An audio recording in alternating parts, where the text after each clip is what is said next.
workers who travelled 200 miles in the hope that their bosses might hear them.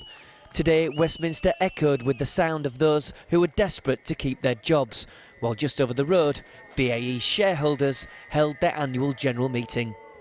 The best case scenario the workers say they want today is, of course, for BAE to reverse its decision to end manufacturing at the Brough site. Worst case scenario, they say they'd like the period of redundancy extended from June to December next year to give them an extra 6 months to try and find work. The journey began at 6 this morning when a fleet of coaches left Brough. On board, there was optimism about the day ahead. We're there to prove that people still feel they have a future at Brough and are willing to voice their opinions and show that they really want to work at BAE Systems at Brough.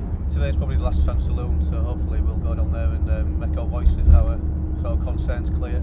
I want to continue my commitment to be continually employed. A rally was held inside the Central Methodist Hall, where David Davis and Alan Johnson both made speeches. Davis accusing BAE's attitude to its workers of being as short-sighted and as short-termist as any Victorian capitalist he could think of. They've been treated dreadfully. I mean, this was a company which we used to think was in the great tradition of looking after its workers, looking after its communities, recognising its patriotic duty. In the last 6 months, that's absolutely not been true. And it's been disgraceful. And it's even more disgraceful from a company that was highly respected by its workforce. For BAE's part, they say they're operating 3 factories with only enough work for 2. And far from acting disgracefully, they're safeguarding the wider industry. My view is that we are actually looking after the long-term health of the whole military aircraft sector in the UK. Our actions are consistent with that. And from that point of view, we think we're acting very responsibly.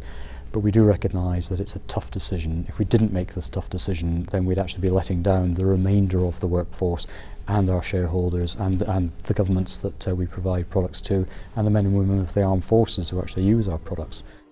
There'll be no compulsory redundancies this year. Beyond that, what assistance BAE do offer to those workers worried about the future remains a matter that's under consideration.